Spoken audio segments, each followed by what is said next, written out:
Hello everyone, this is Rubber Band. I had a couple of requests to go over some of my key machines that I use to make keys either originate or duplicate for my website and in my day-to-day life as a locksmith. So this is all my personal website related stuff.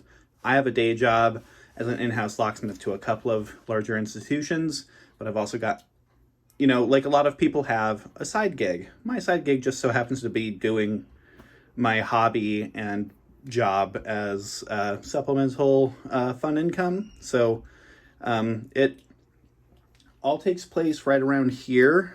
This is my duplicator. This is an right-hand RY456. This is semi-automatic duplicator. What semi-automatic tends to mean is that there is a spring-loaded carriage that will hold it automatically against the cutting wheel. And you use the driver arm here to move this, which is known as the carriage, across the tracer stylus, which is this right here, and also the cutting wheel, which is right here. So the principle being, I'm actually going to be testing, I'm going to duplicate a key on camera here and then show you that it's working. So this is a Schlage, genuine Schlage, bitting 789584. So it works this cylinder well. Here's the key. So I'll put the cylinder over here. So I'll jaw this up here in the A jaw. And I've noticed on YouTube that a lot of people who do key machine videos, when they run a key through a key machine, it looks like they've never used a key machine before in their life, which is not really how you would want to sell a key machine to people who use key machines. So I'm going to be using an SC4 6-pin C keyway. So this machine is bottom shoulder accurate in that I can refer to the differences down here and down here. So I can do this and just have it be an accurate key. So I'm going to zoom in. All right. But for the sake of consistency, here's how it's meant to do. So it's a shoulder stop key. Here's my shoulder stops. I'll back this off, make sure that it's, butting up against here.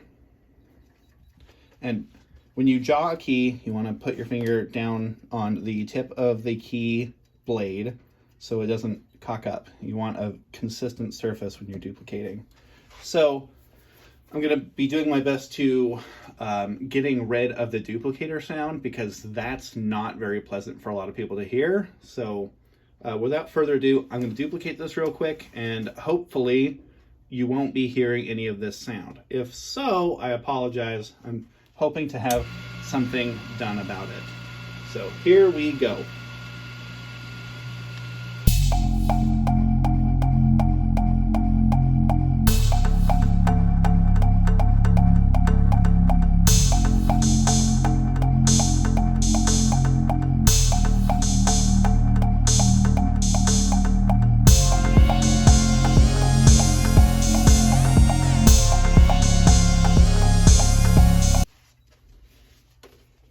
All right, there we are.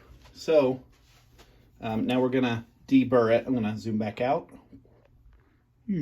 Okay, so I have a wire brush over here.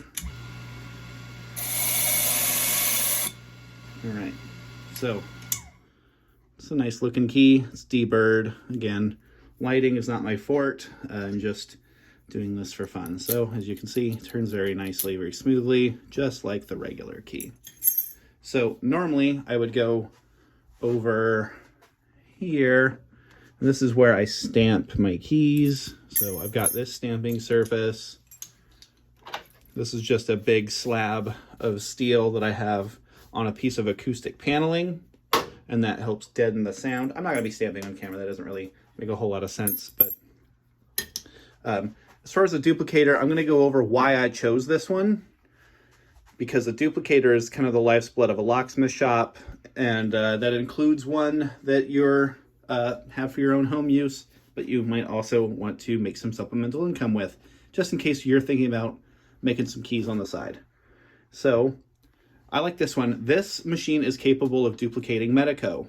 And you might ask, well, how is that? They have angled cuts. Well, this stylus here, which runs down the tracer, actually tilts. So it tilts at the 45 degrees that you need to get to the angled cuts.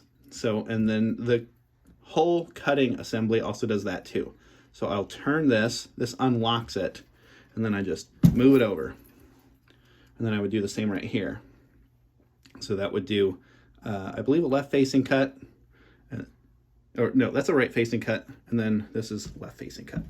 So then I would do that here, and if I want to do center, this just comes up and sits dead center. And then if I need to lock it again, because you don't want this just free floating, you just turn this again, locks it in place. This button here is for stopping this, in case you need to change out the wire wheel or the cutting blade. This machine is pretty nearly brand new.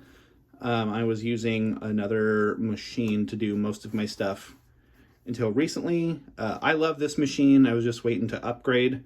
And now that I have, I couldn't be more thrilled with it.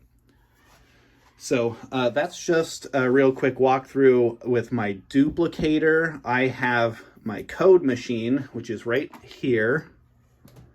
That's an ITL 950. And I'm also going to be showing my old duplicator that I was using, as well as I'm going to show its conversion into a flat steel machine, because I am meant to finally be able to have a place to have a dedicated area to duplicate flat steel keys for safety deposit boxes. Ooh, camera work, not greatest. Anyway, this is for fun. This particular video, this one's for fun. So anyway, I hope you enjoyed the video. I'm going to try and edit the sound out of this one because nobody really likes duplicator sounds.